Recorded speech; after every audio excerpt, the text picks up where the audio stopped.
two projects. So that's a first acknowledgement. The second acknowledgement is my book. So my book wouldn't be possible without this help of Jamie, because Jamie was a manuscript reader of this book. So that means if you are familiar with the publication process, that means before the book is sent to press or is approved by the publisher, it has to be read by several experts. And the author should take into consideration of those expert advice. So Jamie's suggestions and feedback are very helpful. Such a pleasure, such a privilege to read your manuscripts. Such a privilege. Oh, well, well, thank you for your criticisms and comments. So I think before today's talk, I'll first say something about the book, because I know that Jamie has put the book PDF actually in your learning forum, whatever. Yeah. So to help you actually gain a better understanding of the book, I think a short introduction would probably be helpful. So this is why I have a couple of slides on the book, Queer China. As the title suggests, this book is about literature and visual culture. By visual culture, actually encompass a lot of things, such as contemporary art, such as media, film, and even performance art. So strictly speaking, performance art is not part of visual culture, but still actually I use this umbrella term to encompass a wide range of cultural forms. So if you want to understand this book simply, this book actually, simply put, is a book on cultural productions in China, queer cultural productions in the PRC.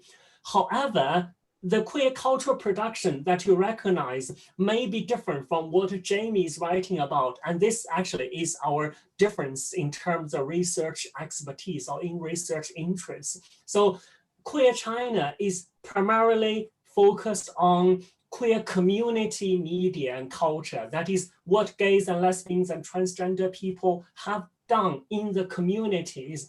Of course, you recognize that this community is a relatively small community in relation to the bigger population.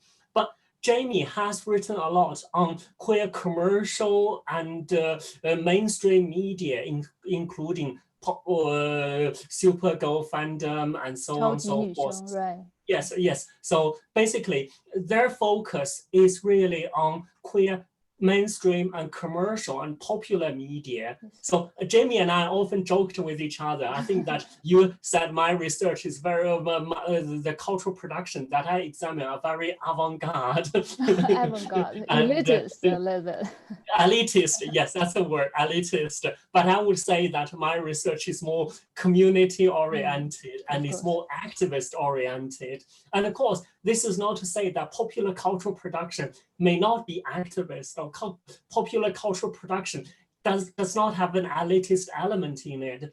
However, there is a difference between the cultural products or cultural text produced for the community and produced outside the community. So this is the difference. And I think that those two are both important because they speak to the different populations. And often those two populations are overlapping in today's China. And a lot of cultural text try to speak to both audiences, both the people inside China's LGBT communities and the wider public, because they recognize that in order to make an impact, in order to make social changes, we need both changes from inside the communities and outside the communities. So this is a brief background. So the book is basically about queer cultural productions inside China's queer communities, which is what people have produced for gays people, for gay people, for gays, lesbians, and trans and queer people.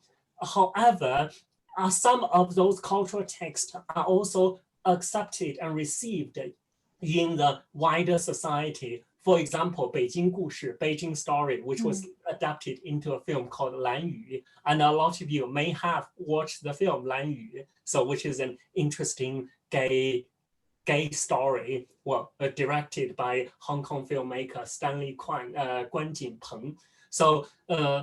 So the book basically adopts a kind of case studies approach. So in each chapter, apart from chapter 1, because chapter 1 is kind of historical background. So apart from chapter 1, each book deals with a separate case study, whether it's a novel or it's a film or it's a kind of piece of performance art and activist strategies. So these are the main themes that I cover. So this is the Chinese version, although the book is only available in English. Okay. Will it be translated into Chinese and published in Chinese? Well, not at the moment, not that I know, actually. Okay. I hope so, but it might take some time. And as you may know, that the queer issues are increasingly sensitive in China, and it's difficult to imagine that this would be translated pretty soon and would be published without difficulty. So that gives you a brief background of the book. Okay, so today's talk on queer community media. So this summer, while in the middle of the pandemic, I'm talking about the situation in the UK, because in the UK, the city that I'm living in, Nottingham, today it entered the highest degree of lockdown. But even its highest degree of lockdown is nothing in comparison to what most Chinese cities have experienced. So people can still go out, they just can't visit each other's homes and so on and so forth. But the background was that this summer, when sitting at home, I attended a training course online called 中国彩虹媒体奖2020年社群媒体传播课程. So this course is very interesting because it is about 社群媒体, or in other words, community media, and it's about 社群媒体传播, how to communicate through community media. This is important because increasingly inside China's LGBTQ communities, people have started to use media to communicate with themselves, with other members of the communities, and with a wider society, a wider public. So this is a trend that media literacy actually inside the communities have facilitated people's expressions of gender, sexuality, and identity. And this course, this online course, was operated by, you probably can't see it, but it's China Rainbow Media Award, 中国彩虹媒体奖. So the China Rainbow Media Award brands itself as a kind of community organization, which is, it serves the community, LGBT communities. It represents LGBT communities and so on. So it seems that now, increasingly, a lot of queer public events are labeled as community events, and they brand themselves as organizations that serve the communities. Then who are the communities? Where is a community, or where are the communities? Remember here, I'm using the plural form of communities instead of the singular form of community for good reasons, because we recognize, or I recognize, that there is a multiplicity of communities all at play. So for instance, the queer communities might be consisting of gay community, lesbian community, trans community, but it's even more complicated than that, actually. So within one community, there are intersectional communities, such as urban gay communities and rural gay communities, and so on and so forth. Okay, so just go back to the China Rainbow Award training course on queer community media. In its advertisement, it has the following to say. It's a really nice summary of the development of queer community media in China. It divides the historical eras into 3 periods. The first one, in the age of internet forums and blogs. Well, obviously, before the internet forums and blogs, there were queer community media. However, it wasn't widely known to people, and the internet did facilitate the expression of sexualities and identities. And then the second part is in the age of social media, which is WeChat and Weibo and so on. And then the third one is today we are faced with, in the middle of the paragraph, today we're faced with the proliferation of new media platforms and tools for communication, such as WeChat public accounts, 公众号, live broadcast software, 直播软件, and video streaming platforms, 视频网站. Okay, so all these are kind of new platforms and tools for communication, and they're important for queer communities because they can potentially reach more people. So a public account, 公众号, can potentially attract, I don't know, hundreds of people. And live broadcasting software, those live streamers can reach thousands or more people. So these are important means for communication. But with these new platforms, there also comes new challenges. In the past, if your content is good, then you can pretty much actually communicate to people. Then people will probably actually will notice you and they'll watch you. But today it's important, different, because all those new media platforms rely on algorithms or 算法. So that means, well, even if you have good materials, even if audiences like them, it's not enough.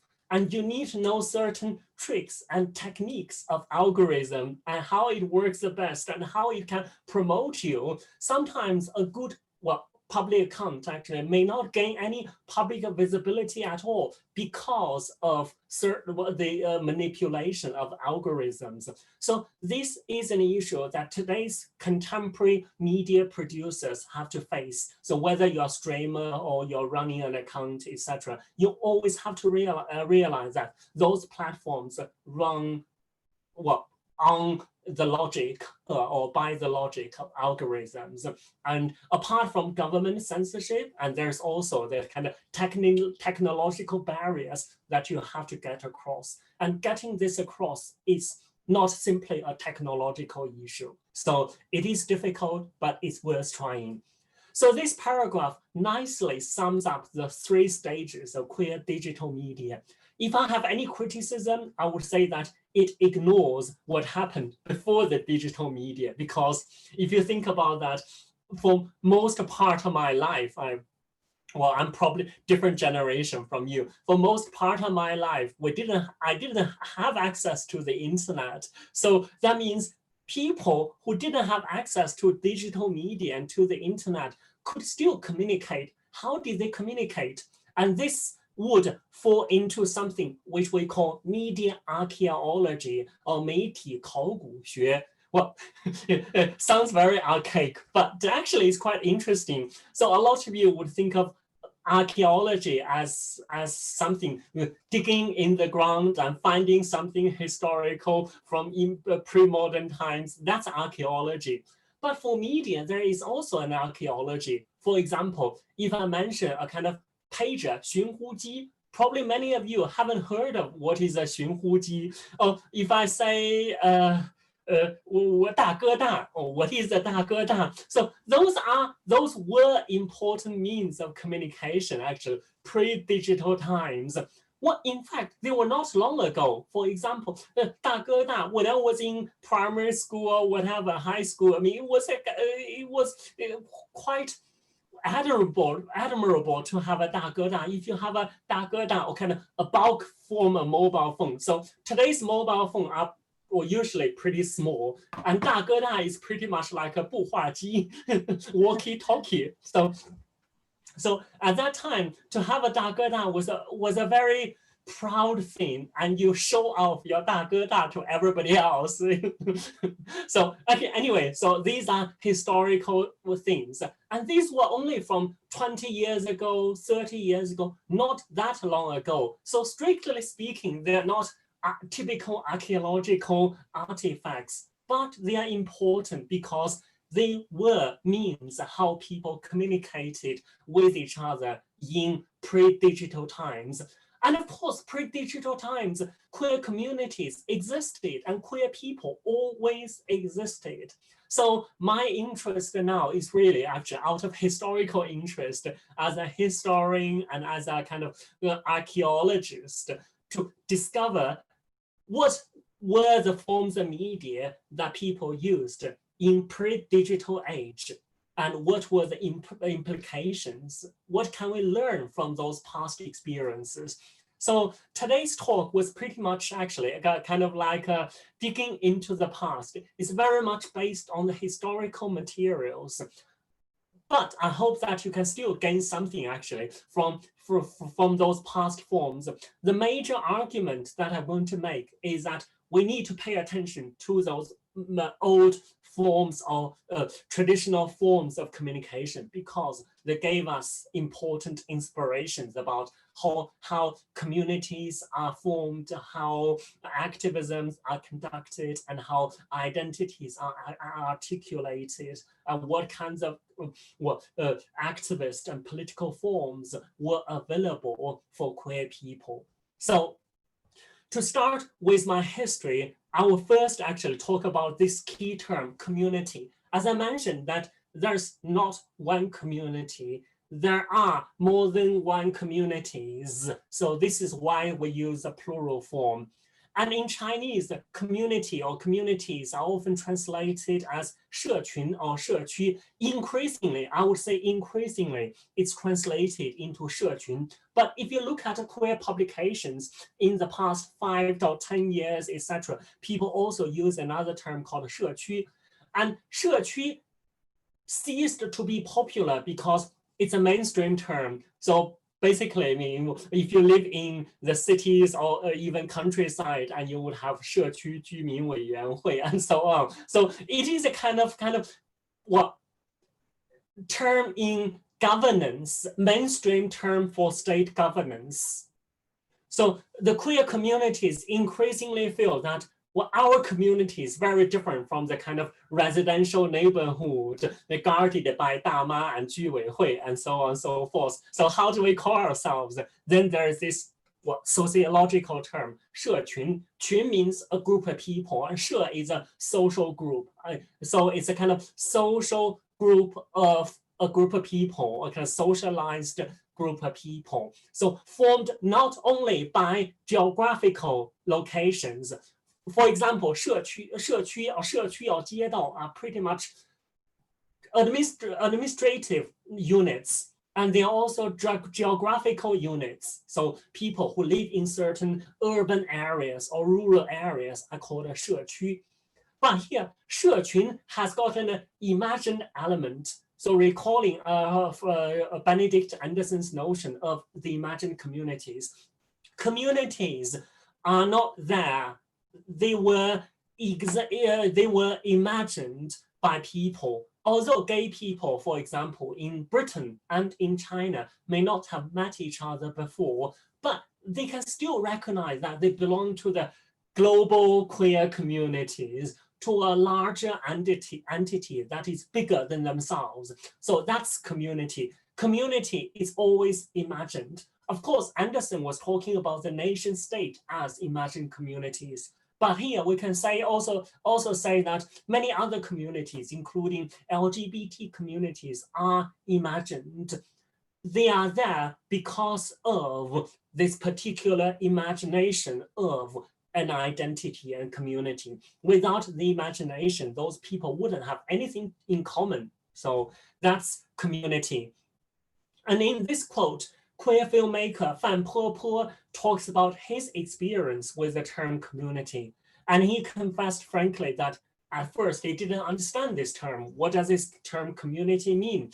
And then after the founding of the Beijing LGBT Center, Beijing 同志中心, he started to feel that he's part of the community because of a kind of community space. So space is important for communities.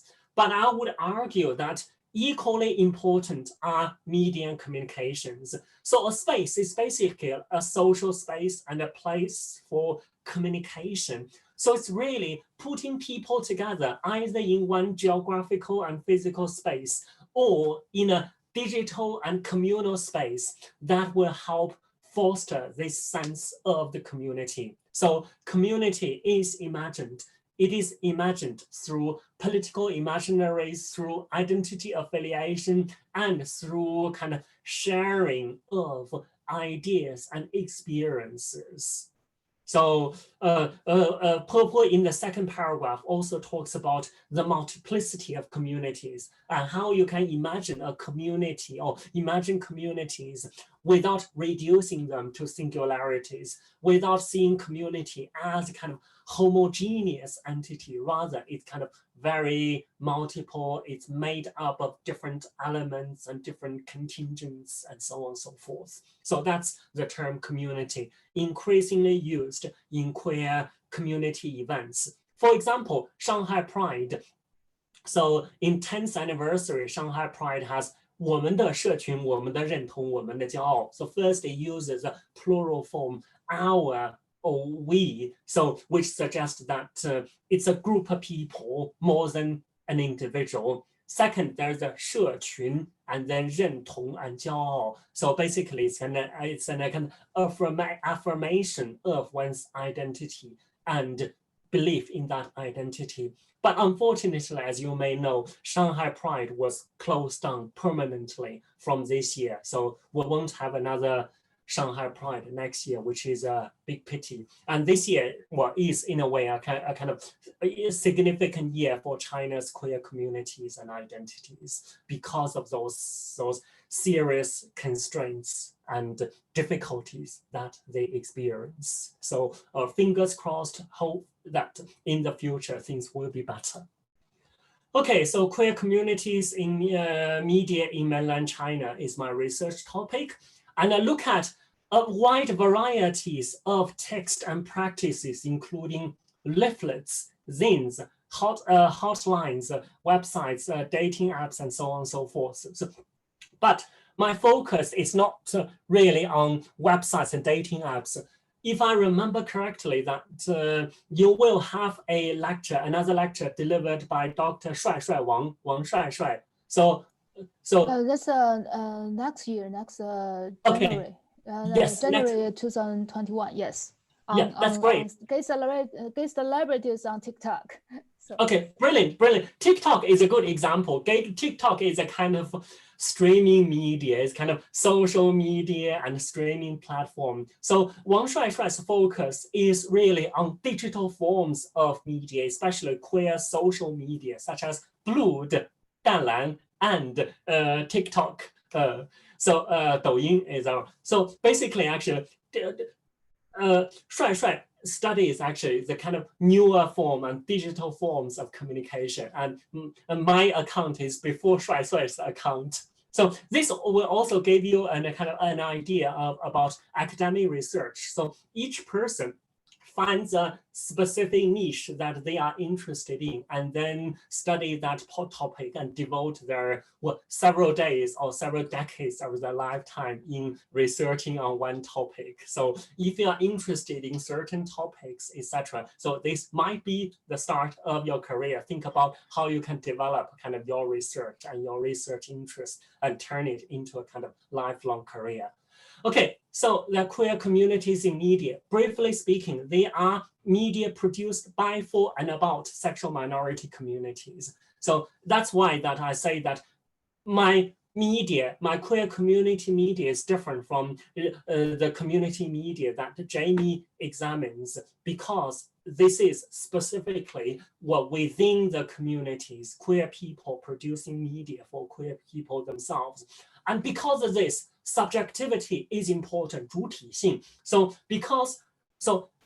queer people were the main media producers, so they had a strong incentive to empower themselves, to present their images positively. So this is why that in queer community media, you see a different type of representation from mainstream representation.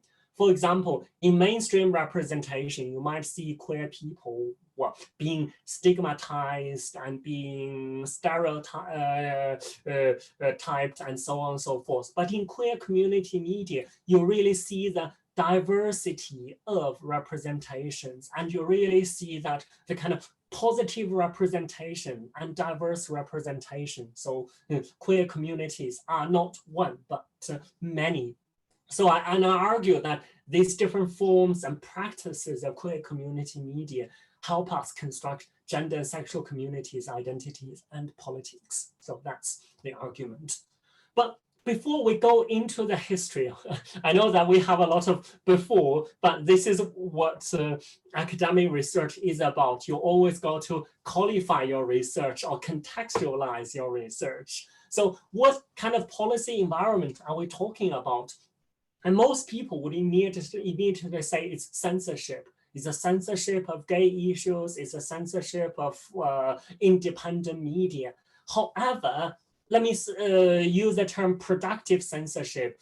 I don't necessarily actually, from a research perspective, I don't necessarily see censorship as a purely negative thing. Censorship produces specific social relations and makes certain types of representations and cultural practices possible. This means what we have the kind of queer community media or queer media representations available because of censorship, because of the public policy environment. Without those constraints, you probably see a different types of representation, a different type of queer community media. So this is not a defense for censorship, but this is to draw attention to the kind of cultural specificities of queer media in China. It is because of the censorship, for example, certain explicit portrayal of sex and sexualities are not allowed. So therefore, you have the kind of very subtle expressions.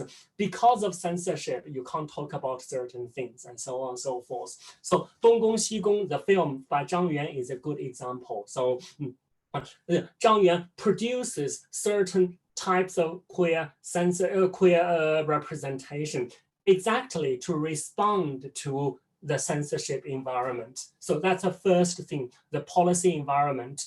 But of course, we are talking about different forms of media in China. There's a state media, commercial media, and independent media. So although still under censorship, but independent media have a kind of relative autonomy or have a greater degree of autonomy in terms of queer representation, because they don't have to go through government approval. But not going through government approval also has its downsides, which means it can easily be banned and be kind of thrown underground. So that's the first element, policy environment. And second one is technological affordances.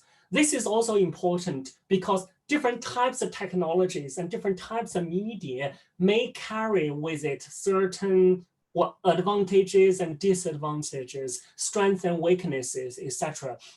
So the representation is in a way shaped by the media platform they have. For example, so this is from Blur. So this is an image that I found by Google. So it's in public domain. So this gives you an idea what a gay dating app may look like. So you can see that people's images or profiles are lined up. So it has an emphasis on people's face and physique. So therefore, the kind of attention to physicality was an important aspect for gay dating apps. And then you also have the 扫一扫 function, the scan function, which allows you actually to discover more, and then 搜索用户, which helps you to search the information or search the user that you need, and so on. And 附近, which allows you to find people near you. So about, I don't know, 5 kilometers or 10 kilometers away from you.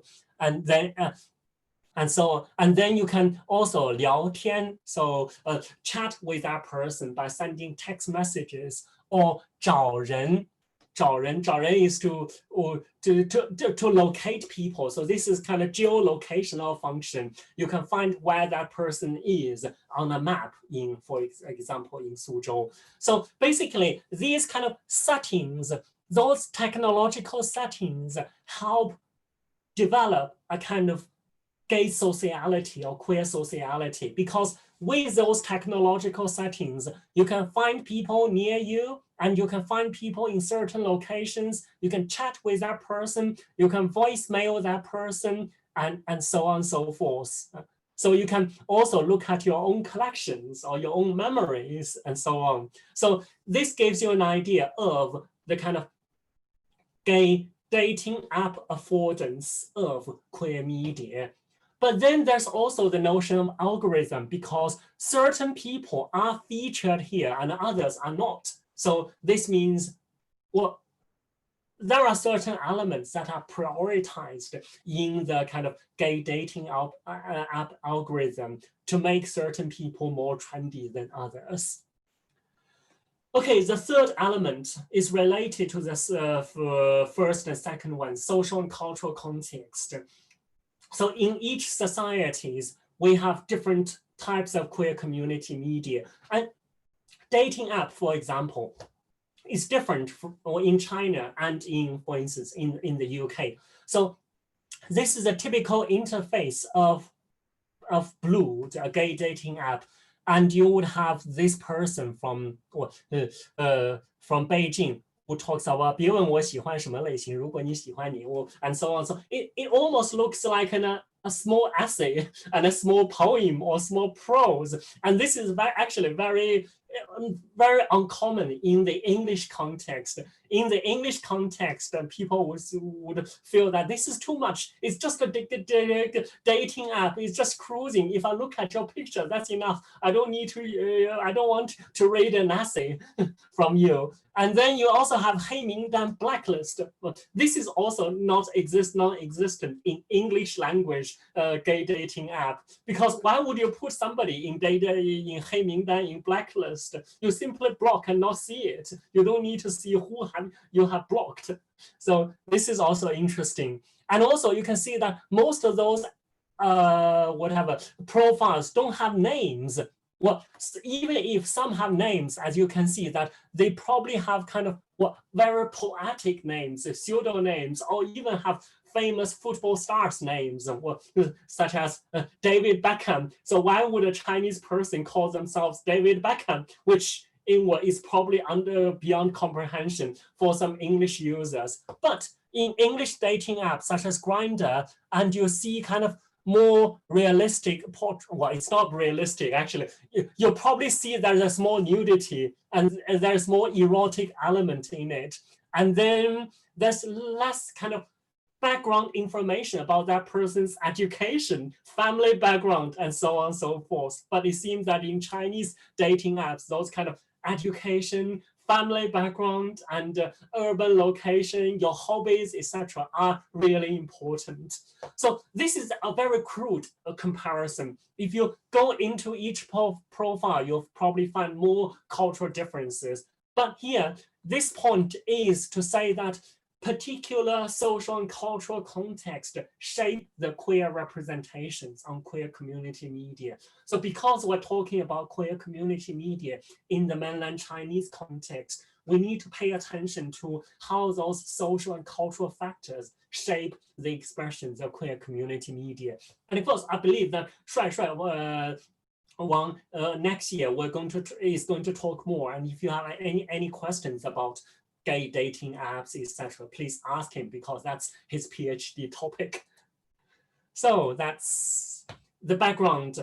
And of course, we also need to know what is media archaeology. Media archaeology is about older forms of media. Some people say it's a zombie media. So kind of 僵尸媒体, the media form that have already died out. But in fact, some are still in use. It's except that they are used in older communities, in rural communities, in small towns. For example, today, most people probably use social media for communication. But in countrysides and in small towns and small cities, people still use print forms of media, print media, and people may also possibly use 大哥大.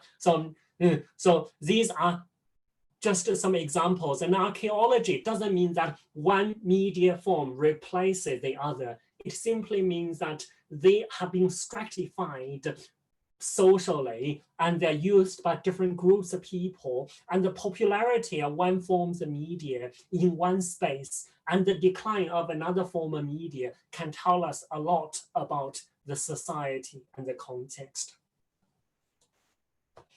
Okay, so now my brief account of queer community media. Because our definition of queer community media is media forms produced by LGBT people, for LGBT people, etc., etc. So things might have existed actually in the 1980s, but we don't have many historical materials to support that. So in the 1980s, there were scattered articles from mainstream media, but otherwise people don't know anything about queer community media. And the one of the earliest queer community media that we're going to trace was from the early 1990s, were the hotlines, telephone hotlines, 电话热线. So for example, this picture was from 1992 or 3. So it was a kind of AIDS hotline run by 中国健康教育研究所 based in Beijing. So it run the telephone hotline. It basically says we are going to actually answer all the questions if you have any questions about HIV/AIDS and so on and so forth. You would think this has got nothing to do with gay people, but you also have to understand the global context at that time. In the 1980s and 90s, actually, gay population or gay community is the major target community for HIV/AIDS intervention actually globally, and this has also affected the understanding of China. Although at that time, gay community wasn't a major priority target group for HIV/AIDS intervention. However, some activists have already started to target that population. And Beijing 中国健康教育研究所 was one of the very few organizations that target gay people. So it ran a hotline for gay people. It explicitly advertised the hotline inside China or inside Beijing's queer communities. So after a few months running, and the organizer Wang Yanhai discovered that it's not enough to advertise this to the gay people. In fact, gay people need more help other than the kind of telephone consultation. I should also notice, notice that here, the HIV/AIDS hotline is designed for HIV/AIDS intervention. In reality, its use is more varied than it's originally planned. For instance, a lot of gays and lesbians simply called in and say that, well, we don't have issues about HIV/AIDS, but we have troubles about our own identity and sexuality. Let me show you kind of statistics. A study shows that in the lesbian hotline in Yunnan, so 53% of all the users are women aged 16 to 35. And then amongst all the questions asked, most questions concern dating, emotion, and psychological counseling, which counts to 89%, almost 90%, which means the overwhelming majority of the users call the hotline for other reasons. Well, I broke up with my boyfriend or girlfriend, what shall I do? Or I wanted to come out to my parents, what shall I do? Yes, these are HIV/AIDS hotlines. In reality, their uses were much more varied than originally expected. So I talked about the first AIDS hotline run for several months, and then it didn't achieve a lot of satisfactory effect. Although people called in, still actually people still need help, and people need to see each other face to face. So what Wang Yanhai did at that time was to organize a kind of meetup group for gay men called Men's World, 男人的世界. So it's kind of discussion group or salon, 沙龙, 文化沙龙, but it's basically to encourage people to meet up in a kind of community space and to discuss their own problems. So this is an important starting point of China's queer community and China's queer community activism, because it was an organized event. It was actually targeting a kind of community as they understood it at the time. So not only that, on February the 14th, 1993, if you know that's Valentine's Day. On Valentine's Day, this 男人的世界文化沙龙 held a Valentine's Day event at the Seahorse Ballroom of 西单海马歌舞厅. So they held a kind of celebration. So this kind of marked the beginning of China's queer activism, or the kind of visibility, public coming out of China's queer community, because this event was widely reported actually in the international news and in some domestic newspapers. And of course, after that event, the kind of 海马歌舞厅 was immediately closed down by the local authorities. So that was the historical anecdote about the first forms of queer organizing and the first form of queer community media, which is a hotline, telephone hotline, as we know it. Of course, in the future, when more historians discover more historical events and artifacts, we might be able to trace this history to an earlier time. But now this is the earliest known forms of organization that we know so far. Okay, so with the kind of HIV/AIDS hotline targeting gay communities, there are also lesbian hotlines. After the 1995 Beijing Conference, 世妇会, 第四届世界妇女大会. So a lot of lesbian organizations and women's organizations were established. So one of the organization one of the things they did was actually to publicize a lesbian hotline or hotline for women. So He Xiaopei, a kind of queer filmmaker, actually was also one of the organizers of the first lesbian hotline. So they call it first 同志热线. So it's not only targeting lesbians.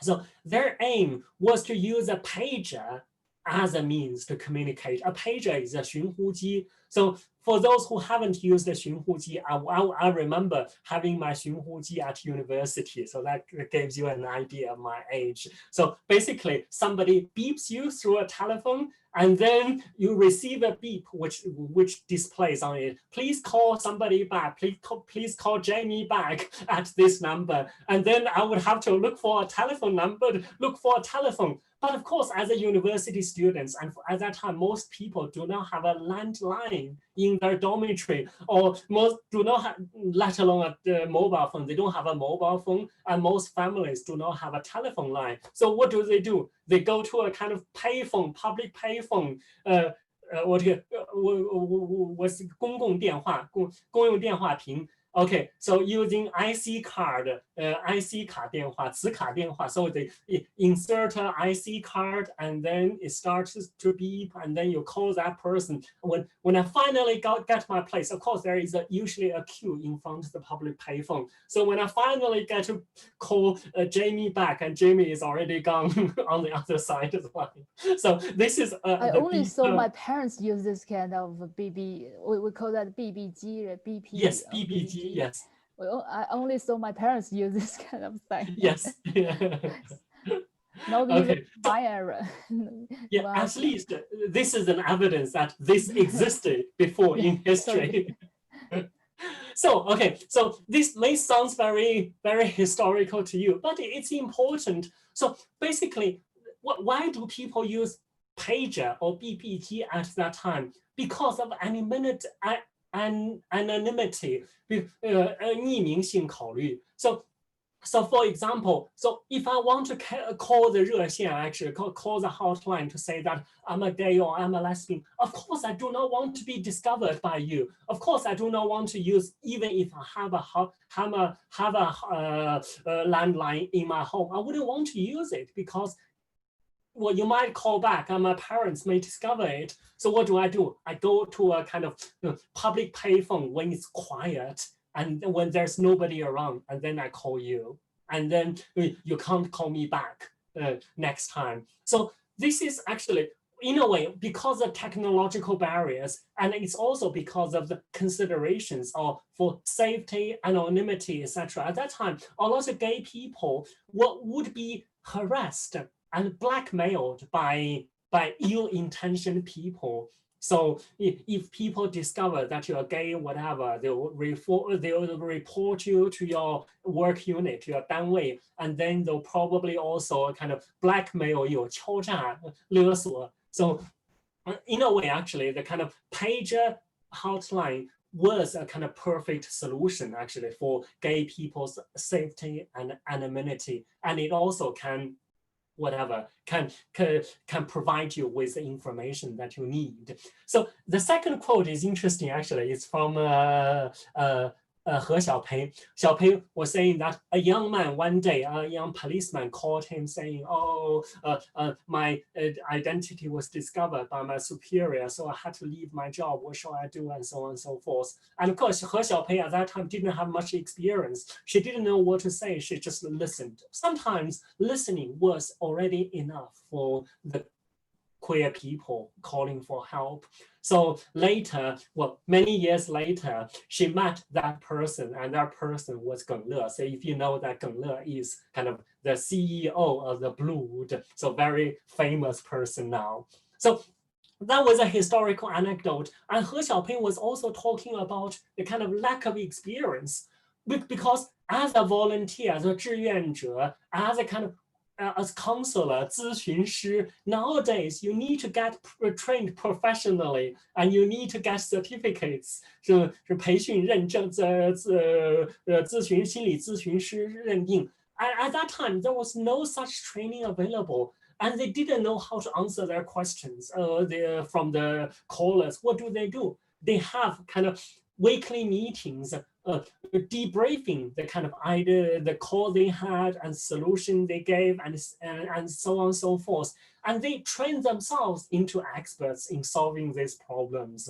So this is an important approach that they learned. So they don't need experts such as medical doctors, psychological experts, etc., because a lot of those doctors and counselors are also very biased towards gay people. Some doctors would say that, oh, you should receive treatment, and so on and so forth.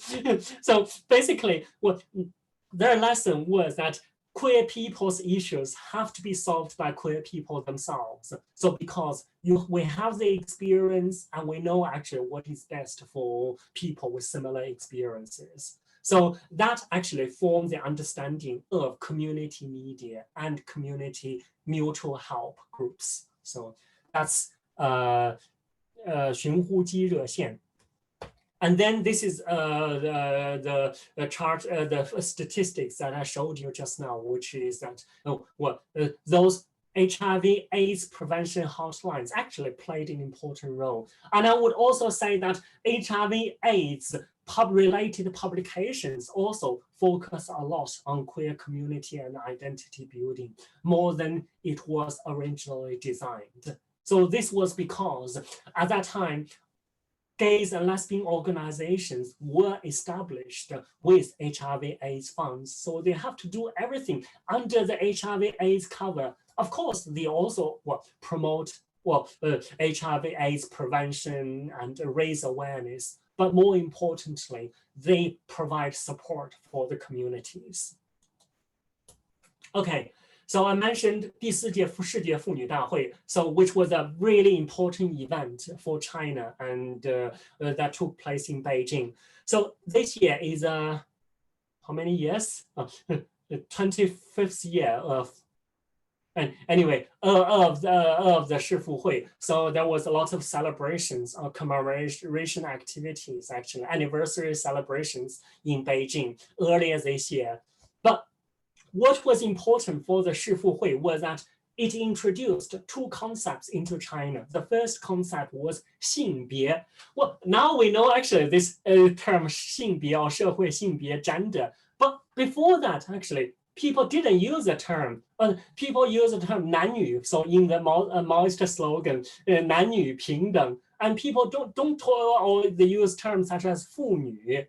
and so on. They didn't use the term 性别. 性别 was pretty much actually the product of the second wave feminism. So that means the second wave feminist scholarship started to enter China in the 1990s. So, which was an important. And the second important concept that entered China through 世妇会 was NGO, 非政府组织. What was NGO? And people at that time have no idea, because at that time, everything was run by the government. How come there is an NGO? And what is an NGO? And of course, people didn't know what is an NGO. Even 妇联, the kind of women's federation, actually brand itself as an NGO. They say that we are the biggest women's NGO in the world. So this was, of course, controversial, but there was a good result. So if 妇联 was an NGO, then NGO was, in a way, politically safe and insensitive. Because if you say that we're running an NGO like 妇联, and if people will say, oh, that's fine. That's if 妇联is legitimate, then other NGOs can be legitimate as well. So in a way, accidentally, the term NGO and the kind of organization strategy at NGO was introduced to China through the 世妇会. And before and after 世妇会, a lot of NGOs were established, including women's NGOs and gay people's NGOs and so on and so forth. So this was an important event. And 世妇会 had a 非政府论坛 NGO forum, which was originally scheduled to take place in Beijing 工人体育馆. But later, because of its sensitivity or possible sensitivity, there was rumor that lesbians are going to have a kind of parade naked on the street. So of course, the Chinese government at that time didn't know what to do. So what are we going to do with this? So let's move this actually to as far as possible. Since they moved it to Huairou, which is very far from the Beijing city center. So in Huairou, they had NGO forums and even NGO Pride. Actually, during the NGO Pride parade, a lot of lesbians were there, and they shouted the slogan, lesbian rights are also human rights, and so on and so forth, so on and so forth. So this was an important moment for the world's LGBT history, and also for Chinese LGBT history, because it was the first time in world history that lesbian rights were written actually into a kind of major United Nations document. And it also helped Chinese lesbians to discover a community, an international community, and international ways of working. Okay, so there are more historical anecdotes, and I will say one thing, which was at that time in Beijing, there were some queer activists such as Wu Chunsheng and Suzy and He Xiaopei and so on. And they were saying that since so many lesbians were in Beijing having a 世妇会 at that time, why don't we bring them together to meet with Chinese lesbians, Chinese gays and lesbians? So they need an event, but the Huairou conference was pretty much took place in Huairou, and they had to actually hire a bus, 2 bus loads of lesbians from 世妇会 to the center, to 东北三环, Beijing 东北三环. There is a dance club called 来特曼 or Nightman. So Wu Chunsheng designed a flyer or kind of leaflets to be distributed among the kind of 世妇会 participants, and it's called Night Woman Party on 3rd September 1995, and so on and so forth, a Nightman Disco. And this leaflet actually attracted a lot of attention. And of course, a lot of lesbians, follow the bus and went to the Nightman Club, and they had a really crazy night of dancing and singing and partying and so on. So this was great queer memory in a way, actually. And yeah, what happened was the next day, actually, the organizer, Wu Chunsheng, was immediately arrested and later was sent back to his hometown in Guangdong. So that was another story. But here we can show you actually an important historical document, which is the leaflet from the Nightman Party. I'm surprised that somebody actually kept that printed leaflet, and it was now in kind of kind of women's archive in New York. So I got this actually from a kind of American friend who got it from New York archive. Okay, so another important way of communication, apart from leaflets, were distributed to participants of the Fourth Women's Conference was the kind of letters. And of course, at that time, people at that time wrote to each other through snail mails, through 中国邮政, and it may take ages for people to get a reply, if there was a reply at all. Recently, I interviewed Susie Jolly, who was in Beijing at that time. She mentioned that after Fang Gang's 同性恋在中国 was published, so Fang Gang received a lot of letters from gays and lesbians asking, what should we do? And Fang Gang, of course, didn't know any other lesbians. And then He Xuyang, a pseudonym, actually wrote him and asking him, do you know of any lesbians? And Fang Gang gave those letters to He immediately. And then He wrote to those women and formed a kind of national network for lesbians. So this was also an important event. Through letter writing, they formed a kind of letter writing network. The network is very slow to establish and it was very unstable. And sometimes people just write one email and stopped corresponding with each other. But still, that was the beginning. And here, I'm showing you another, well, in a way, important historical document, which was an open letter by 中国彩虹, a kind of LGBT organization in China at that time. So on the 23rd of June, 1995, which marked the 26th anniversary of the Stonewall Uprising in New York. So 中国彩虹 issued a kind of public letter, actually, open letter to the organization, queer organizations all over the world, saying that we are a group of Chinese LGBTQ people. On the 26th anniversary of Stonewall, we are, in a way, joining the New York, people in New York and those all over the world to celebrate the day. And then at the end, at this moment in time, whether we're in Christopher Street in Greenwich Village, New York, or at the foot of the Great Wall in Beijing, hand in hand and heart to heart, we move forward to strive for all we deserve. So basically, this was an open letter that was more widely known internationally than in China, well, for understandable reasons. Okay, so we have letters and we have pages, we have telephone hotlines. And the next thing to come was the newsletters, 简报. So different LGBT or AIDS organizations started to publish its newsletters actually to the group.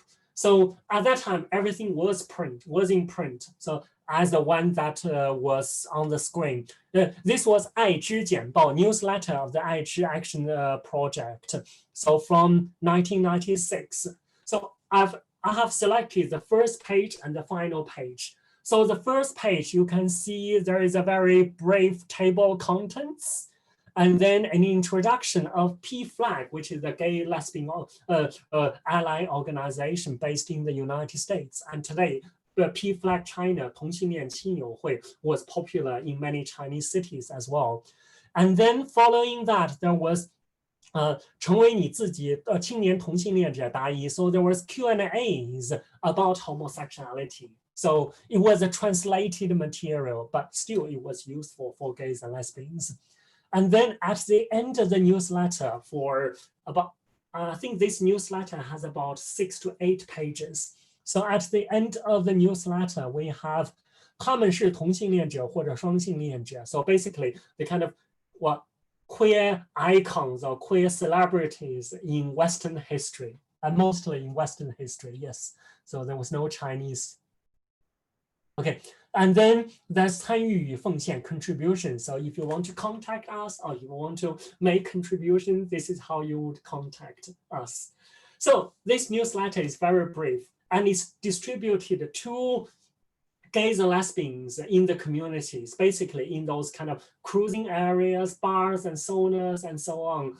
So the volunteers in 爱知行 distributed all those newsletters to gay people. But it was also distributed to China's health officials, to 卫生部, and to different hospitals in China. So it also helped, actually, although it's designed for queer people, it also helped to kind of widen knowledge for doctors and psychiatrists and government officials and so on, and even to kind of with 公安部. So this IG newsletter at that time was actually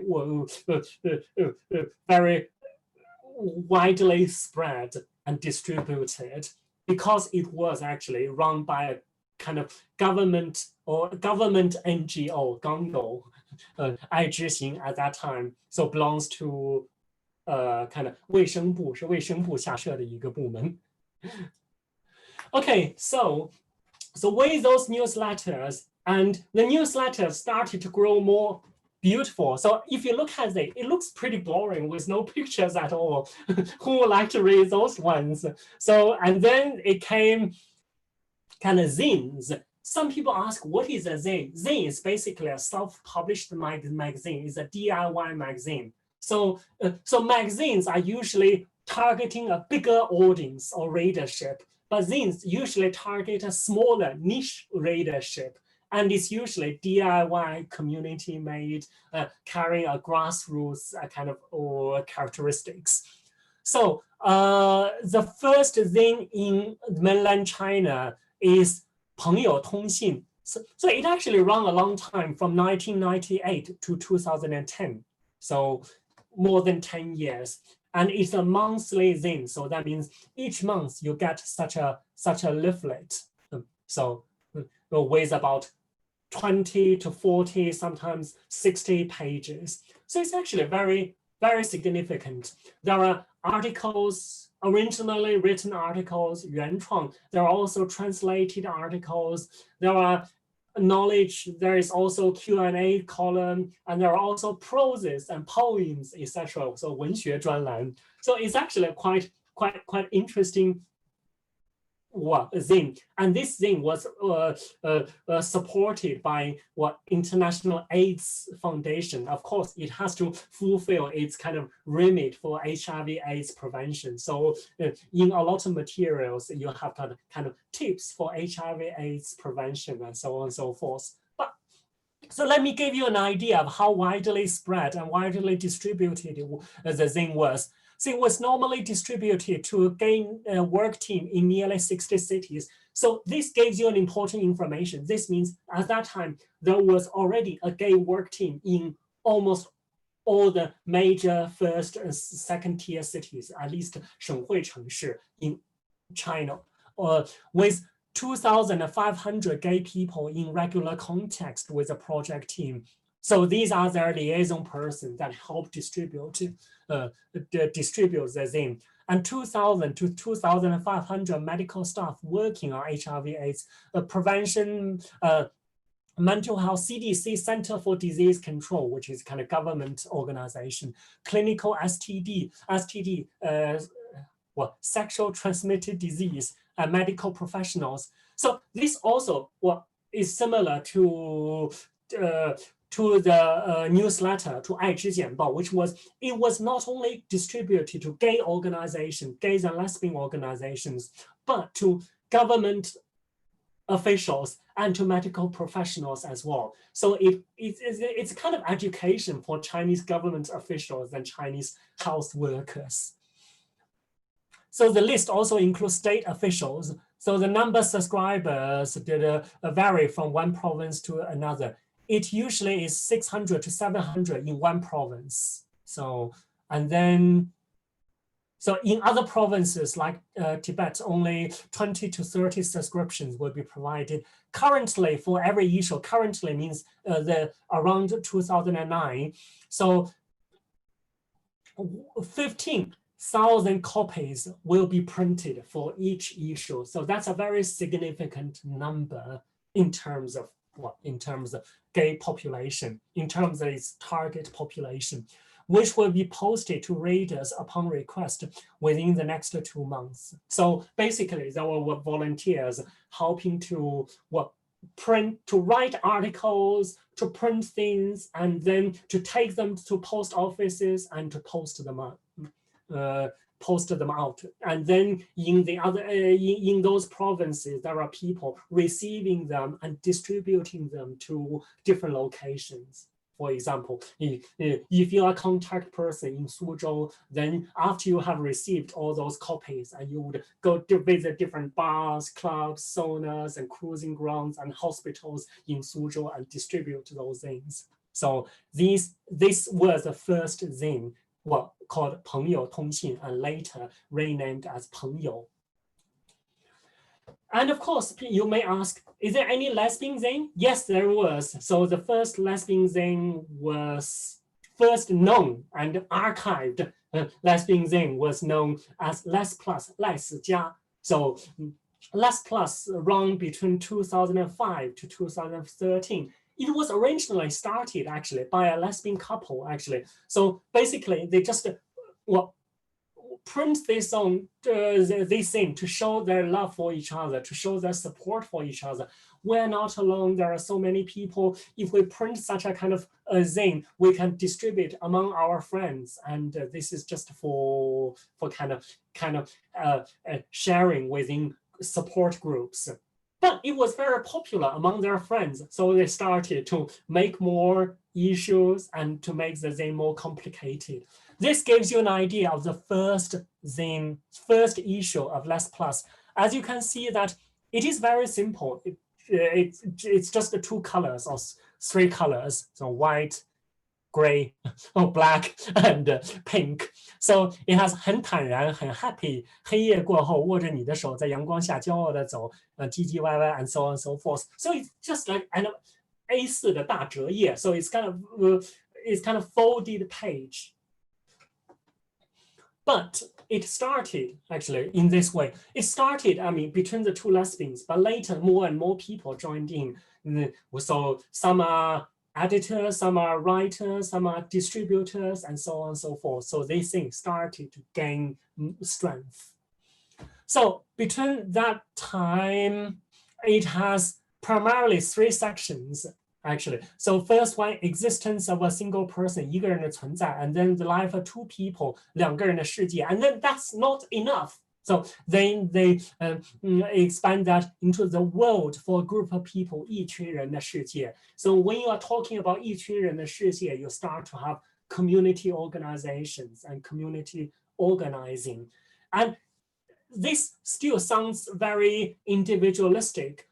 And later, the zine started to have an idea of a community, 我们的. So some of the later sections or columns include writing down our own history, 写下我们的历史. So there was a sense of community, a sense of community history worth preserving, a proud existence, 骄傲的存在, and the world for a group of people, 一群人的世界. So increasingly, it has turned from a kind of individual interest, a kind of one page was shared between friends and family to a kind of community zine. And of course, this community zine was also distributed all over China.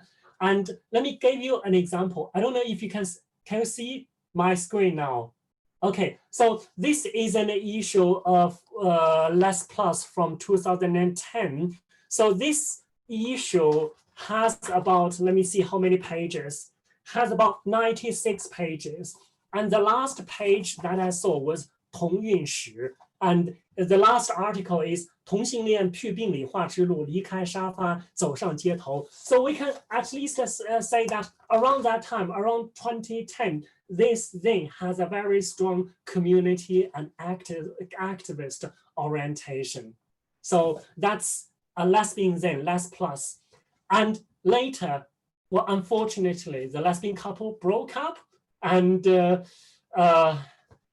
well, there are also other reasons because of digital transformations. If you think about that, in 2013, well, internet and social media have started to become popular among gay communities. So who still wants to read a print magazine? So in a way, actually, with kind of decreasing interest in print zines, this thing started to to stop printing. So it stopped in 2013.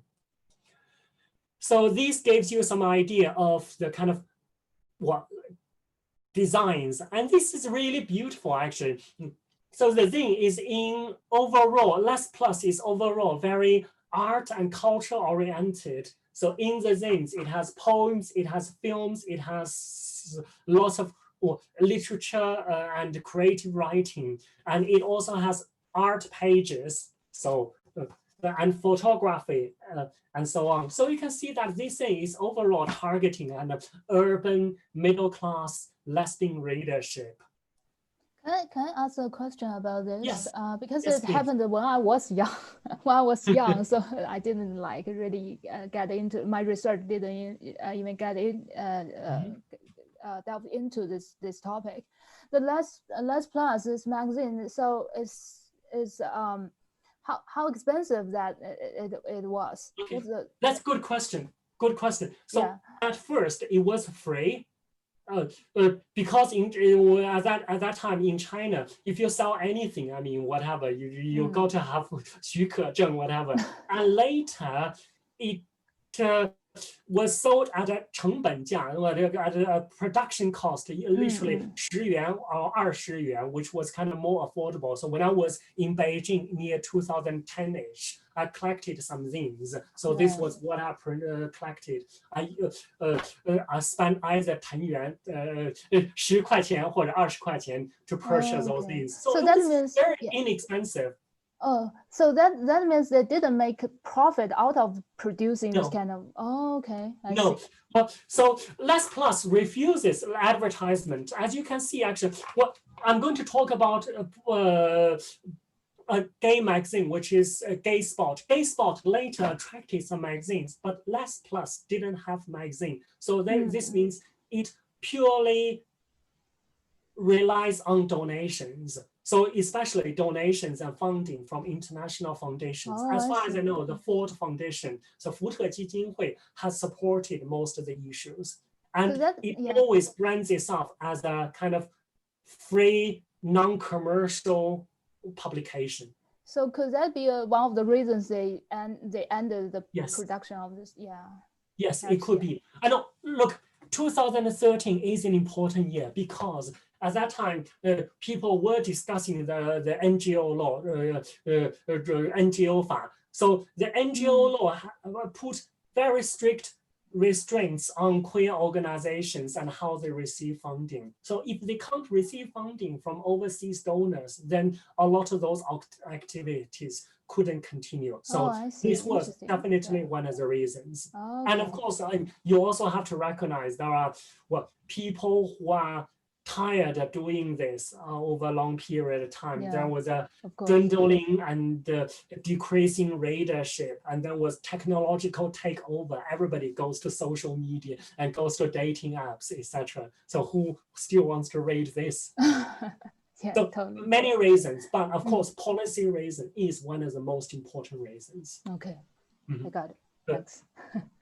Okay, since I mentioned actually Less Plus, so let's look at a gay magazine to see how a gay magazine might run slightly differently from a lesbian magazine. With Less Plus, I mentioned Less Plus was funded by international donors such as Ford Foundation. So was Gay magazine, Gay Spot. Gay Spot at first, the first few issues when it started in 2007, it was funded by 爱知行, the kind of gay/HIV/AIDS organization. So it was NGO funded.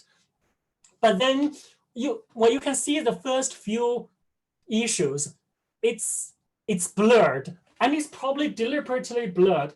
First, you can see there are no real people's pictures. Even if there are real people, they are almost blurred and you can't recognize who they are. They're probably a gay couple from the West, but apart from that, you don't know. And the second issue, two people hugging each other,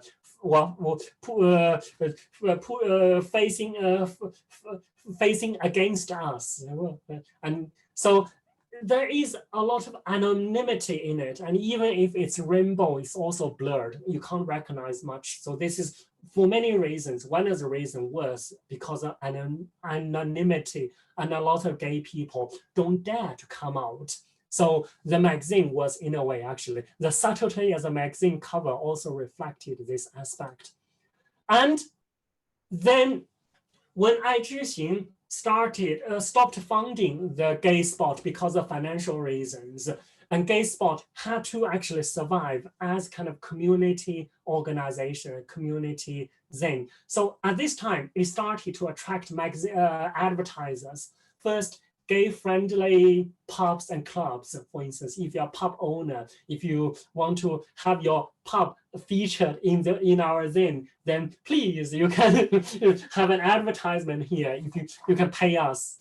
And then there are also some products like commercial healthy products. And now it would be the kind of surrogacy services and marriage agencies, etc. So in other words, gay sport actually has a lot of advertisement, especially in its later years, when it's supported, when it has to support itself financially. For example, this is a gay sport issue from 2010, also 2010.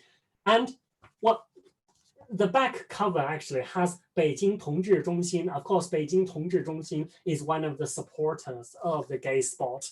And then, well, here you can see more advertisements from gay internet to kind of gay clubs and saunas and private clubs. So yes, so this probably gives you an idea how this magazine can survive. This magazine is actually really nicely printed. It's printed in color with some nice nudity pictures, as you can see. But it comes at a price because it has to attract advertisement. And this magazine is also widely distributed. And on the last few pages, well, you probably can't see that, but basically there are contact informations and pickup spots, which means if you are located in those cities, then you can pick up a copy of the zine from those locations. This doesn't have Jiangsu, okay. Well, actually, this magazine, 1, 2, 3, 4, 5, 6. So in Jiangsu province, there are 6 spots where you can pick this magazine, including Suzhou Shenhuxi 酒吧, Wuxi 1.0 酒吧. I don't know if they still exist or not, but this gives you an idea of the wide distribution network of the zine, such as Less Plus and Gay Spot. Okay, so Gay Spot was very ambitious. So at the beginning, it says it's 记录中国同志生活. So it's kind of very national. It's like a national news outlet for Chinese gays and lesbians. And later, it developed into a kind of an independent queer zine with the sharpest opinion, 最具观点的同志独立杂志. So these were some of its blurbs or slogans. But it is so far actually the longest running queer community zine in China because it's still going on. Although the print issues were published less and less frequently, and it mainly relies on its online issues, or on especially 微信公众号. However, it still exists. It still keeps publishing new articles and new writings. When I say new writings, I have to mention a significant change in recent years. In recent years, 点杂志, so kind of Gay Spot became a literary magazine, a queer literary magazine. So basically, every year it holds a kind of 同志写作 workshop or 非虚构写作 workshop. So where it recruits all those literary lovers, and then they write articles, poems, and journalism, pieces of the journalism. And then those pieces were first published through 微信公众号 or Weibo, or on Weibo, and later they selected some good articles actually and published it in volumes. Such as these are some of the volumes, such as 人间伴侣 and so on. So now Gay Spot has become a kind of queer community literary magazine or literature magazine, which is still good because they realize that, well, if they are kind of news outlets, then they cannot compete kind of social media. For social media, a piece of news can be published immediately. But for this zine, which was published only several months, every 3 months, or every 5 months, you really can't compete with digital media. So what do? You develop your niche market, and the niche market that they developed is kind of what young university literary lovers and so on. So if you are interested in queer literature, and you can actually follow their, or even queer community news, follow their WeChat account or Weibo account, and then find out more. You can also actually purchase their magazines through Taobao, through whatever. So that's Gay Spot, which is the longest running gay community magazine at the moment. So I think that my time is pretty much going to run out, but before I finish, I'll say a few more things.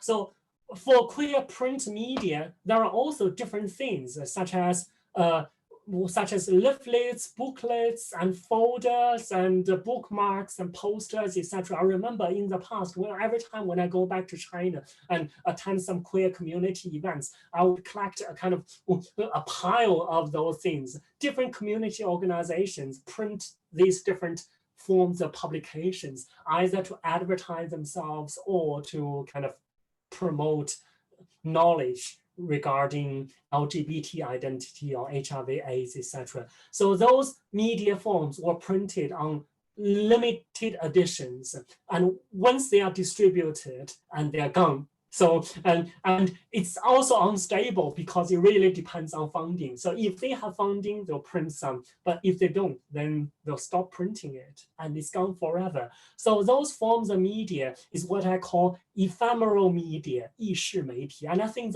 those forms of media are ephemeral in that they exist for a short time and they only appear once, and they are only passed on to people in the know. If you happen to be in that event, then you'll get this. If you didn't, then it's gone, it's distributed. And even those who got it, we will throw it away, and then they are forever lost in history. There were, in fact, a lot of those queer community media, queer ephemeral media. Unfortunately, there wasn't a systematic mechanism to collect all those forms of queer community media.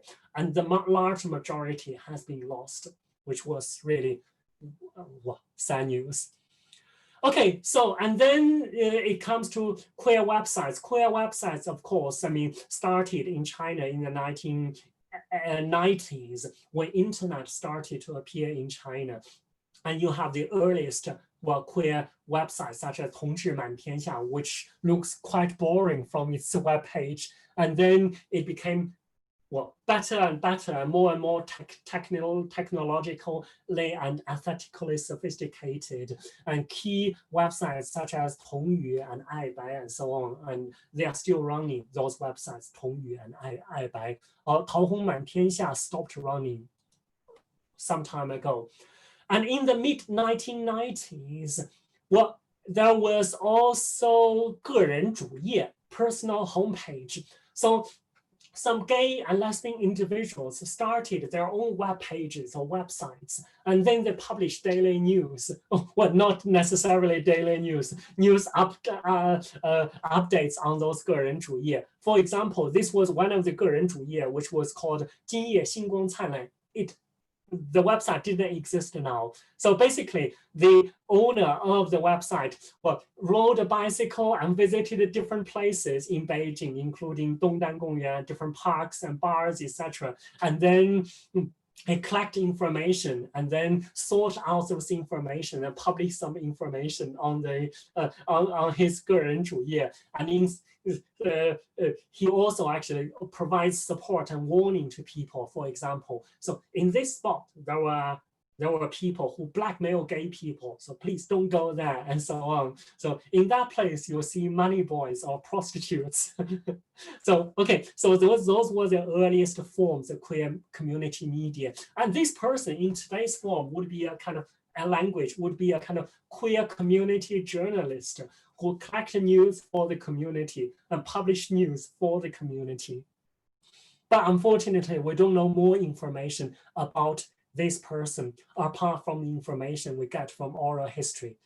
And then there was Sanghomo and Feizan. Sanghomo was not only a website, it's also an organization that organizes different events. Like it has clubs, photography club, a book club, film and art appreciation club, foreign language club, etc.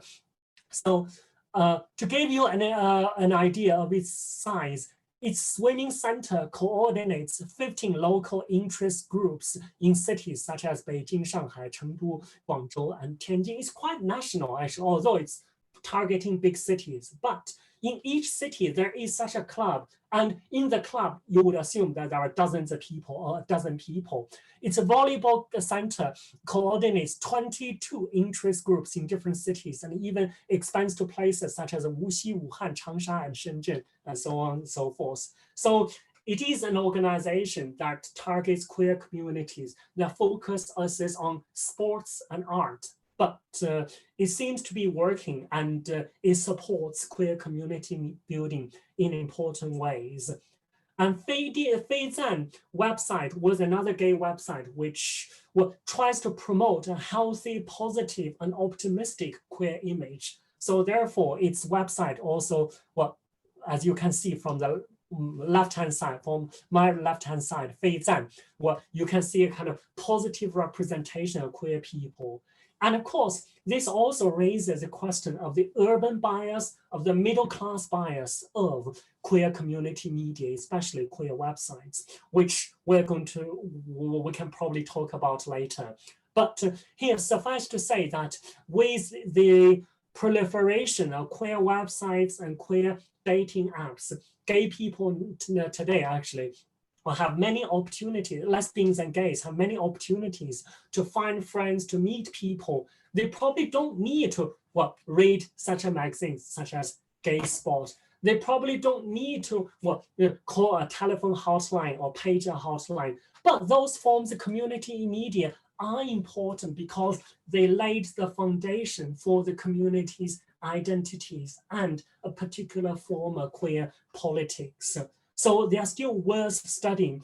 And the kind of community aspect of the media form and media representation still inspires today's queer community media in important ways. They also construct today's queer identities and communities in significant ways. Okay, so that's pretty much my kind of survey, very quick and very brief survey of queer community media in China, primarily in the 1990s and early 2000s. And of course, if you want to know more about today's queer social media, Wang Shuaishuai's lecture will be something to look forward to. So that's all for my talk. Thanks very much. Thank you so much for this rich, super rich and thought-provoking talk. I actually learned a lot myself from like the historical documents you shared I never seen before. So thank you so much. So let's see if for our students still here, please feel free to open your mic or your turn on your camera to ask questions if you have any. And meanwhile, when we are waiting for our students to form their questions, I wonder if you want to introduce the Nottingham. There seems like there's a new fellowship, PhD fellowship program. Yep. Yeah, okay, so advertisement time. Just because I cannot share it publicly, because like Nottingham and Liverpool in a sort of competition situation. Yeah. So yeah, that's okay. It's in a way actually it's not a new program. It's kind of Midland's 4 cities, including Nottingham, Birmingham, Warwick, and Leicester. So those 4 universities belong to a kind of doctoral training programs, doctoral training consortium. And in the past, its scholarship is only available for UK and EU students. But this year, because UK is going to leave the European Union, so its scholarship is available to all over the world, including China. And it awards, of course, excellent candidates with scholarships so that they can conduct their PhDs in one or more of those universities. When I say one or more of these universities, because it's a joint doctor training program. So preferably you would have one supervisor from this university, from Nottingham University, and another supervisor, for example, from Warwick University. So in this case, you can actually benefit from the expertise from 2 supervisors and resources from 2 universities. So this scholarship is, of course, I mean, competitive because it's available and for people all over the world, candidates all over the world. But if you have a good research proposal, well, especially, I mean, research proposal on queer media and culture, etc. And if you think that you're competitive enough, then feel free to contact us and contact me, and I'll be able to make suggestions about whether you can apply or what kind of form is the best way to apply, etc. So the scholarship is called Midland 4 Cities. Midlands is 英国中部 and 4 cities 是4个城市. So it includes 2 universities per city. So in Nottingham, it's Nottingham and Nottingham Trent University. In Warwick, it's Warwick University only. And in Birmingham, it's Birmingham University and Birmingham City University. And in Leicester, it's Leicester University and De Montfort. So in fact, you have lots of choices and expertise. And this is a great scholarship program, and I encourage people to apply. But again, it is competitive, so yeah. fingers so it's crossed. only for a PhD student or PhD. Yes. What's that called? MPhil/PhD. MPhil. Well, I think MPhil students. I think it's for so MPhil students. The applicant well. needs to have a master degree to apply. Yes, it needs to have a master's degree. Yes. So any scholarship because our student here are most like undergrads year 2 students here in my class. So any program for master? No. Well, I don't know. The honest answer is I don't know about MPhil. But I would say that in UK, actually, if you want to do a PhD, you need an MA degree, not necessarily an MPhil degree. So but in some universities, it's an MA is called MPhil, or MPhil is more substantial than an MA. But I would say that this scholarship program is going to continue for the years to come. So even if you spend a couple of years doing an MA, and after a couple of years, you can still apply for this scholarship program. And also importantly, if you want to apply for scholarship, think about what will help you the best. For example, if publications will help any scholarship really. So if you, during your MA period, if you can publish a few articles or whatever, if you can have kind of academic conference participation experience, they would be helpful for your application. Yeah, if it's okay with you, I can share your email with our students. And yes, please. Yeah. My university email. Yeah, the university. I will share Professor Bao's Nottingham University email on our LMO site. And so if you have any questions about this fellowship or any other kinds of questions about like queer media cultures in China, you can contact Professor Bao. Any yeah, I'm happy to. Yeah. Any questions about today's talk you can address to us? You can also ask questions in Chinese if there's... Yes, I do speak Chinese. And I can see that there are a lot of notes. You have helpfully put some notes in the chat room, which is really nice, which is a nice summary of... It's a very good talk. Actually, many parts of it links to my previous and later lectures in this module throughout this semester, so yeah. Yeah, brilliant. So today's talk is pretty much a survey of the queer community history, especially the history in the 1990s and 2000s. So it may not be contemporary enough, but they are important historical documents. And of course, we need more theorizations. And if so far no question from our student, I actually got a question. So if you don't mind. So you mentioned like a 同志网站, the gay websites, right? Do you want to comment more on like for example, I don't remember like which year exactly, like I think 2 or 3 years ago, Tianya, the most popular communicative platform in China. That's very important. actually shut down several of the LGBTQ related this kind of themed forums, including 一路同行. Right, exactly. Do you want to comment on that? What happened? Okay, well, I can't comment on censorship, but let me comment on the importance of those what forums.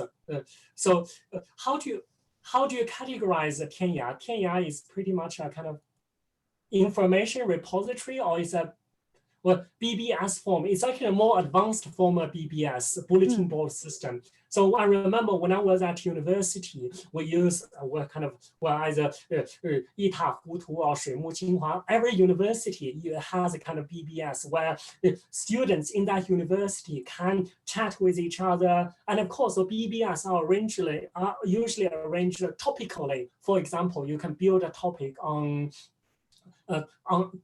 queer issues. But then, of course, you wouldn't call it homosexual forum. You would probably call it 一路同行, working together, then in a more poetic and in a more subtle way, and then people can discuss relative issues.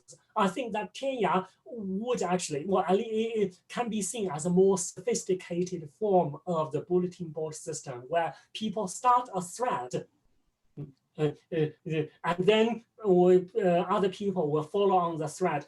And the BBS is very important for online queer fiction, online fan fiction, right, as you exactly. know. Yes, a lot of fan fiction were first posted on those discussion forums. Yeah. So they usually post it in installments. For example, today I'll write chapter 1, and then after writing chapter 1, I will wait for people's response, and then Jamie would probably write, "It's great, please continue writing." And then I think Baidu 论坛 also Baidu Postbar also work in a similar way, right?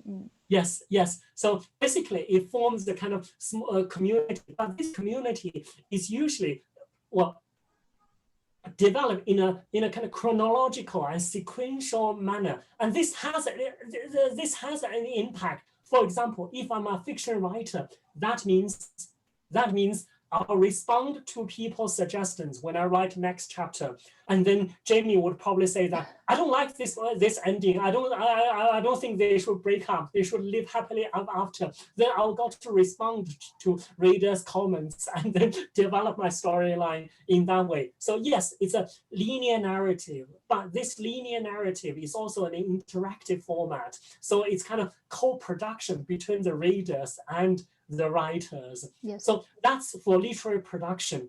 As for a topic such as, if I have a question like, should I come out to my parents and so on? So if I put that as a kind of thread, then other people will share their experience. And through the sharing of experiences, people will form a kind of support group. Of course, some will say, don't, please, because it will hurt your parents. But others say, well, no, it won't. Like my experience, I came out to my parents and they're perfectly fine, and so on and so forth. So I think they are important forms of community media. I wouldn't say Tianya as a community media, but 一路同行 is seen as a form of community media used by primarily queer people themselves for support with each other. And the advantage of Tianya Tieba was that it is a mainstream website, so it gives you a kind of safety. So even if I'm browsing Tianya, for instance, at work or at university, then without explicit images, etc. So I would feel more safe, really, than browsing a gay website. Yeah, so exactly. In a way, actually, a lot of people pass by visiting websites such as Tianya. So it has played an important role for gay identity and community formation. A lot of people who are uncertain with their identities and will enter Tianya first, and then from Tianya they get more information. With their consolidation of their identity, they will start to visit some more specialized gay websites and lesbian websites. Yeah, I also know like many LGBTQ people in China, especially because we lack this kind of mainstream media representation of queer people, queer group and culture. So we like sometimes visit like some literature website like 锦江文学城, right? Yes. And then really consume this kind of queer connotated or explicitly queer represented, queer narrated literature, and then we can, through this kind of manners, we explore our identity, go through this identity construction, right? Do you want to comment on like some like literature websites or literary in general? Well, Yeah. well, you'll be as an expert to comment on that. And well, I don't necessarily actually work on literary website, but let me just to say one thing, which is that those literary websites actually are also important means, important ways for gay people to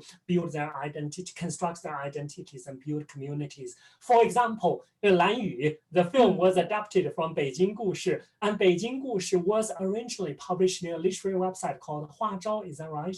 Yeah, yes, exactly. Yeah, yes, so yes. it's a literary website, and it was written by a woman, a female identified author. We don't know her name, but at least from the book, Beijing Comrades, we know that she's a woman. She's probably currently residing in Canada and so on and so forth. But that piece of literature is important because it provides a means for people to understand gay identity and homosexuality. And a lot of gay people would recognize actually what the kind of main characters or identities or emotions. And a lot of heterosexual identified audience also started to understand the gay world, or start to be more sympathetic and empathetic about the gay world. So literature and arts, so this is my major argument for my book Queer China, which is that in China, although we don't see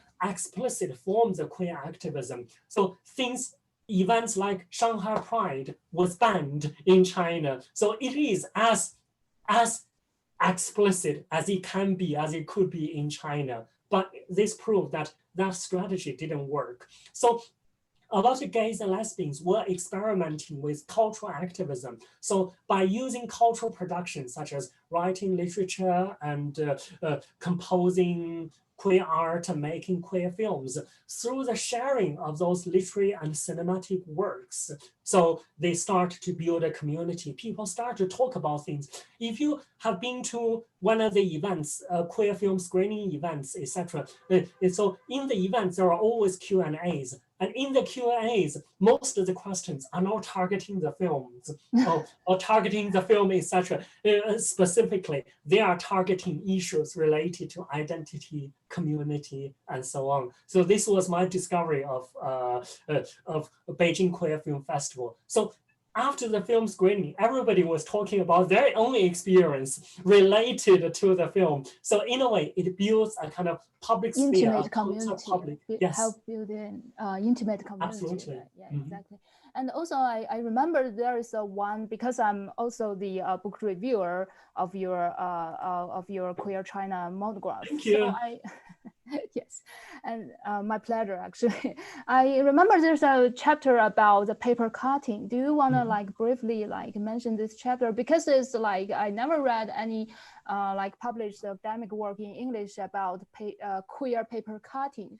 How to say that in Chinese? 剪纸. 剪纸. 剪纸 can be a queer art. Can you imagine that? Yes. Yeah. So for those who don't know, I'm showing some pictures, although they are printed in black and white, they're very small. But this is one case study that I did in my book, which is a queer paper cutting artist called Xi Yabie, or Siberian Butterfly. So his life story is interesting because he basically transformed from being a farmer to being a queer artist. Now he has his queer art exhibitions in different parts of the world, in Germany, America, etc., etc. So his story is interesting because his story is his identity is intersectional. Most of the queer people that we know today, that we were met or read about today, are mostly urban youth. But he, as a kind of middle-aged or from countryside, kind of working class queer, is actually very rare in queer representation, and we need more of such representations. So that's the first aspect. And the second aspect is a medium that he worked with, 剪纸艺术. 剪纸艺术 was interesting. It was a traditional art. I come from Shanxi, so in Shanxi countryside, in Shanxi, there are a lot of 剪纸, usually actually in spring festivals, a Chinese New Year, those rural women would spend overnight actually doing the paper cutting, and then they post the paper cutting on the windows and doors, and when the sun lights up and the whole house becomes colorful. So this is interesting. So one thing about 剪纸艺术 was that it is situated, 西雅蝶剪纸艺术 is situated between folk art and queer art. Queer art is usually seen as modern or postmodern or contemporary, but 剪纸艺术 is very traditional. It came from pre-modern times and rural times, which inspires me to think about how do you think about queer identities and queer culture and queer existence outside the metropolis, the urban metropolises. So that's one thing. The second thing, how do you think about queer identity in art outside the Western domain? So in Western canon, we think about people such as a lot of queer artists, but they work with kind of more internationalized or more Western forms. And for such traditional forms, it is pretty rare. But an important thing for me is really about the kind of this type of subjectivity that is signified by the paper cutting itself. So paper cutting actually doesn't actually point to a kind of complete identity. It points to an identity in progress, an identity that is cut, that is constructed, that is manufactured, or that is crafted through certain means and by certain discourses and skills. So this is a good metaphor for queer identities. So queer identities, first, I'm arguing against the essentialist notion of gay identity. Gay identity is always there, like a piece of art is always there. No, it's a process. It's constructed and it is cut. It's cut by social discourses. And on the other hand, we see actually the kind of social forces and power relations at play in crafting that identities. And in the case of 西雅蝶, it's an international art market, and it's an international commercial art market, and international LGBT movement that shaped his identity in specific ways. So, and the third aspect is that, so the identities that 西雅蝶 manifests in paper art is not transparent. It is porous, and it is in a way not so apparent. So that it's not so transparent, right? Based yes. on the readers or consumers' own knowledge and perspectives. Yeah, absolutely. So it really opens up our understanding of the so-called Chinese queer identity. Yeah, so exactly. What is Chinese queer identity? How is that shaped by those different powers and forces? Yeah, so I also remember, like you said, it's the queer poem or 西雅蝶 is a married man. And he actually somewhat like explored his own queer identities through this kind of art making, Yes. And this fact is also important. 西雅蝶 is still, despite his being a queer artist, he's still married. So what in the Western understanding, if you're a gay man and if you know your identity, then you should pursue your identity and you shouldn't remain married to a woman. But for 西雅蝶, this is really about relations. It's really about obligations for families. It's really about connections with a wife. So in China, it's kind of relational subjectivity instead of individualized subjectivity. So when we think about Chinese queer identity, we also need to situate it in complex family, kinship, and social networks, rather than seeing it as a kind of individualized sexual identity. It's not sexualized, it's social identity. It has responsibilities for people. It relates to people. So that also points to the ethics of being queer. So for Xia, staying in the marriage and supporting the wife would be the most ethical way that he would do. That's also a queer way to imagine, or queer construction of heterosexual marriage. It's not necessarily like heterosexual structural things counter or reject queer feeling, queer desire. Actually, they can like overlap with each other, what's that called, implicative or implicates or co-constitute each other. I think. Yeah, absolutely, absolutely. So there are different ways to see marriage. So I know that in China and in the West, there are a lot of debates about queer marriage or gay marriage. Is gay marriage heterosexual, or is that queer, and so on and so forth. And I don't have conclusive answer to that. But judging from the Xia situation, I would say that marriage is a social institution that is repressive, that puts people, that sets norms for people. However, this doesn't mean that you cannot queer it.